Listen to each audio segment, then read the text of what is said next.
사랑하는 여러분, 오늘 하루 하나님의 평안이 여러분과 함께 하시기를 기도합니다. 우리는 분주한 일상 속에서 잠시 멈추어 우리 영혼의 가장 깊은 질문과 마주하는 귀한 시간을 갖고자 합니다. 오늘 우리가 함께 나눌 이야기는 자기 자신을 사랑하는 법에 대한 것입니다. 이 주제는 오늘날 많은 사람들이 고민하는 문제입니다. 서점에는 자존감을 높이는 법에 대한 책들이 넘쳐나고 세상은 끊임없이 내 자신을 사랑하라고 외칩니다. 하지만 성경이 말하는 자기 사랑은 세상의 그것과 어떻게 다를까요? 혹시 우리는 이웃을 내 자신과 같이 사랑하라는 위대한 계명과 자기를 부인하라는 예수님의 가르침 사이에서 혼란을 겪고 있지는 않으신지요?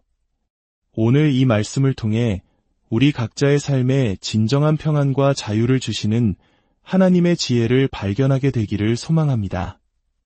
만약 이 이야기가 여러분의 마음에 울림을 준다면 이 은혜를 주변에 나누어 주십시오. 이 채널을 구독하고 영상을 공유하는 것은 하나님의 말씀을 더 널리 전하는 귀한 사역에 동참하는 길이 될 것입니다. 주님의 이름으로 여러분을 축복합니다. 신학자 장 칼뱅은 그의 위대한 저서 기독교 강요 첫 문장에서 이렇게 말했습니다. 우리가 가진 모든 지혜, 참되고 건전한 지혜는 거의 두 부분으로 이루어져 있다. 바로 하나님을 아는 지식과 우리 자신을 아는 지식이다. 하나님을 아는 것, 그리고 우리 자신을 아는 것. 이 두 가지는 동전의 양면과도 같습니다. 하나를 제대로 알지 못하면 다른 하나도 온전히 알 수 없습니다. 우리는 지난 시간들을 통해 하나님을 아는 지식에 대해 이야기 나누었습니다. 그렇다면 오늘은 우리 자신을 아는 지식, 그리고 나아가 우리 자신을 올바르게 사랑하는 법에 대해 깊이 묵상해 보고자 합니다. 예수님께서는 가장 큰 계명이 무엇이냐는 질문에 이렇게 답하셨습니다. 마태복음 22장 말씀입니다. 내 마음을 다하고 목숨을 다하고 뜻을 다하여 주 너의 하나님을 사랑하라 하셨으니 이것이 크고 첫째 되는 계명이요. 둘째도 그와 같으니 내 이웃을 내 자신과 같이 사랑하라 하셨으니. 여기서 우리는 중요한 단서를 발견합니다. 이웃 사랑의 기준점이 바로 자기 자신을 사랑하는 것이라는 점입니다. 그런데 여기서 문제가 발생합니다. 신약 성경의 다른 수많은 구절들은 우리에게 자기를 부인하고 자신에게 대해 죽으라고 가르치기 때문입니다. 예수님께서는 누구든지 자기 목숨을 구원하고자 하면 잃을 것이요 누구든지 나를 위하여 자기 목숨을 잃으면 찾으리라고 말씀하셨습니다. 골로새서 3장은 우리 안에 있는 음란과 부정, 악한 욕망과 탐심을 죽이라고 명합니다. 신약 성경 전체에 흐르는 핵심 메시지는 자존감이나 자기애가 아니라 자기 부인처럼 보입니다. 그렇다면 이것은 모순일까요? 결코 그렇지 않습니다. 성경이 말하는 자기 부인은 결코 자기 혐오를 의미하지 않습니다. 마찬가지로 성경이 말하는 자기 사랑은 세상이 말하는 이기적인 자기만족이나 끝없는 자기 긍정이 아닙니다. 그렇다면 우리는 이 혼란 속에서 어떻게 우리 자신을 이해하고 사랑해야 할까요? 먼저 세상이 우리에게 제시하는 잘못된 거울들을 살펴보아야 합니다. 현대 사회, 특히 우리가 사는 이 대한민국 사회는 치열한 경쟁 속에서 끊임없이 우리 자신을 증명하라고 요구합니다. 이러한 환경 속에서 우리는 종종 3가지 잘못된 방식으로 우리 자신을 대하게 됩니다. 첫 번째는 회피입니다. 내면의 연약함, 상처, 죄성과 마주하는 것이 두려워 우리는 일이나 취미 혹은 다른 무언가에 몰두하며 진짜나 자신을 들여다보는 것을 피합니다. 바쁘게 살아가면 괜찮을 것이라고 스스로를 속이지만 외면당한 내면의 문제는 사라지지 않고 우리 삶을 좀먹어갑니다. 두 번째는 가면을 쓰는 것입니다.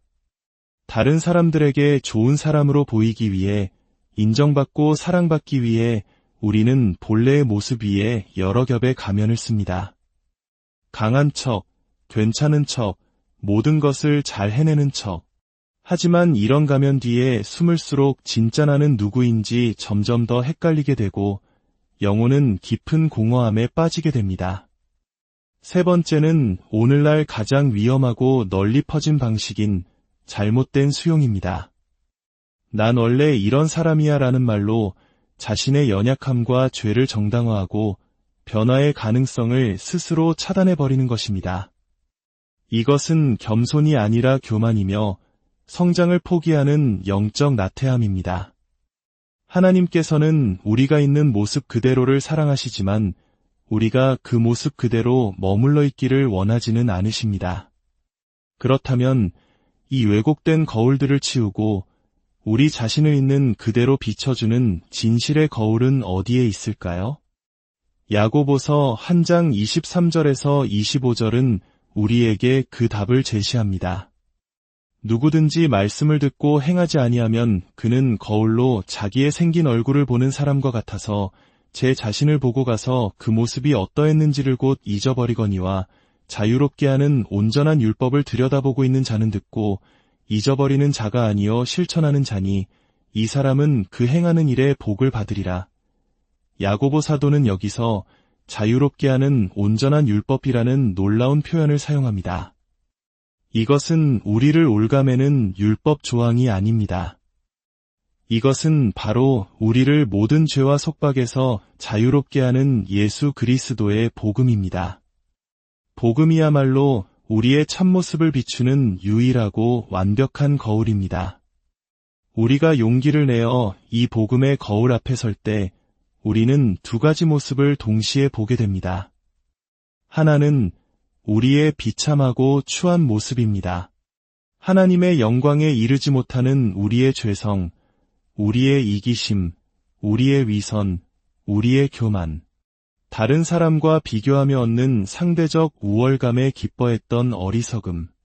복음의 빛 아래에서 우리의 모든 허물은 남김없이 드러납니다.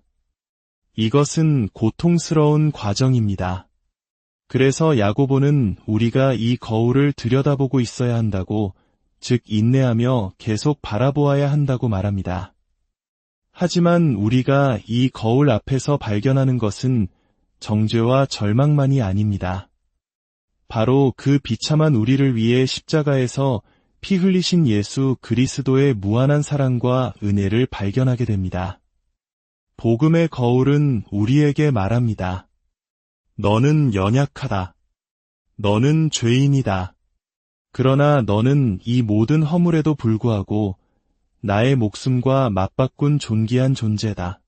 너는 사랑받는 나의 자녀다. 이것이 바로 성경이 말하는 진정한 자기 이해이며 진정한 자기 사랑의 시작입니다. 나의 위대함이나 잘남을 바라보며 얻는 사랑이 아닙니다. 나의 형편없는 모습에도 불구하고 나를 사랑하시는 하나님의 그 놀라운 사랑을 깊이 깨달을 때 우리는 비로소 우리 자신을 미워하지도 교만하게 높이지도 않고 있는 그대로 받아들이고 사랑할 수 있게 됩니다. 아일랜드 북쪽 해안에 가면 바다 유리라는 것을 발견할 수 있다고 합니다. 이것은 원래 날카롭고 뾰족했던 유리 조각들이 오랜 세월 동안 거친 파도에 씻기고 부딪히며 마침내 모서리가 달아 보석처럼 아름답고 매끄러운 조약돌로 변한 것입니다. 복음의 거울 앞에 꾸준히 머무는 우리의 삶이 바로 이와 같습니다. 복음이라는 은혜의 파도는 때로 우리를 아프게 하고 우리의 날카로운 모서리들을 깎아내는 고통을 줍니다. 숨겨왔던 죄가 드러나 부끄럽고 변화되지 않는 내 모습에 절망할 때도 있습니다. 하지만 우리가 인내하며 그 은혜의 파도에 우리 자신을 내맡길 때 하나님께서는 우리의 상처와 연약함마저도 아름답게 빚어가십니다. 25살의 내가 가졌던 날카로운 모서리가 45살의 나에게는 무뎌지고 45살의 내가 가진 모서리는 55살이 되었을 때 또 다른 모습으로 다듬어져 있을 것입니다. 이것이 바로 하나님께서 우리에게 약속하신 성화의 과정입니다. 이 과정을 통해 우리는 진정한 나, 하나님 안에서의 참된 자아를 발견하게 됩니다. 이렇게 하나님의 사랑 안에서 자신의 가치를 발견한 사람은 더 이상 세상의 평가나 사람들의 인정에 목매지 않습니다. 누가 나를 비난해도 무너지지 않고 누가 나를 칭찬해도 교만해지지 않습니다. 로마서 8장의 사도 바울의 고백처럼 담대히 외칠 수 있습니다. 만일 하나님이 우리를 위하시면 누가 우리를 대적하리요? 누가 능히 하나님께서 택하신 자들을 고발하리요? 의롭다 하신 이는 하나님이시니 누가 정죄하리요? 사랑하는 여러분, 오늘 용기를 내어 복음이라는 거울 앞에 서보지 않으시겠습니까? 당신의 삶에서 말씀을 듣는 것과 행하는 것 사이의 간격은 어디에 있습니까? 그 간격을 정죄의 눈으로 바라보지 마십시오. 대신 그 간극을 메우시는 하나님의 은혜를 바라보십시오. 그 연약함을 끌어안고 십자가 앞으로 나아가십시오. 그럴 때 우리는 우리 자신을 올바르게 사랑하게 될 것입니다. 그리고 그 사랑으로 우리는 비로소 우리의 이웃을 진정으로 사랑할 수 있게 될 것입니다. 나의 부족함을 채우기 위해 다른 사람을 이용하지 않고 나의 상처 때문에 다른 사람에게 상처 주지 않고 오직 그리스도께서 우리에게 부어주신 그 사랑으로 섬기고 베풀 수 있게 될 것입니다. 이것이 바로 우리가 이 땅에서 제자로 살아가는 삶의 모습입니다. 함께 기도하겠습니다. 사랑과 은혜의 하나님 아버지, 오늘 우리에게 말씀의 거울을 통해 우리 자신을 비춰주시니 감사합니다. 세상의 왜곡된 기준 속에서 방황하며 때로는 자신을 미워하고 때로는 교만했던 저희의 모습을 고백합니다. 용서하여 주시옵소서. 주님, 저희에게 복음의 거울 앞에 정직하게 설 수 있는 용기를 주옵소서. 우리의 죄와 허물이 드러나는 아픔을 피하지 않고 그 모든 것을 덮고도 남는 주님의 십자가 사랑을 깊이 묵상하게 하옵소서. 날카로운 유리 조각 같은 우리 인생을 은혜의 파도로 끊임없이 다듬으사 주님을 닮은 아름다운 모습으로 빚어주시옵소서. 그리하여 우리 각자가 하나님 안에서 얼마나 존귀하고 사랑받는 존재인지를 깨닫게 하시고 그 흔들리지 않는 사랑에 뿌리 내려 우리 자신을 건강하게 사랑하고 더 나아가 우리의 이웃을 진심으로 사랑하며 섬기는 복된 인생이 되게 하여 주시옵소서. 우리를 구원하신 예수 그리스도의 이름으로 기도드립니다.